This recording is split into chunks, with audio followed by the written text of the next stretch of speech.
we walk in unity as brothers and sisters in Christ? Well, I think the first part of that is that we understand that we actually are brothers and sisters in Christ. And there is no more work that can be done to make that reality any more true. Now, when we talk about unity, we have to first understand that our unity is found in Christ, and it is founded upon the scriptures.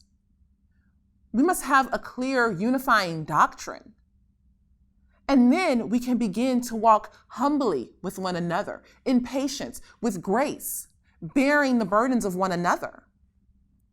See, when I understand that we are unified, that we are truly brothers and sisters, I will care about the things that impact you. I will love you the way that I love myself. I'll care that you eat.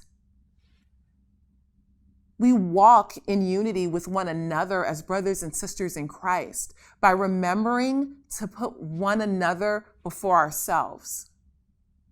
By saying that as the family of God, I will embrace you. I will empathize with you. I will respect you. I will be humble. I will be kind. I will be compassionate. I will love you as I love myself.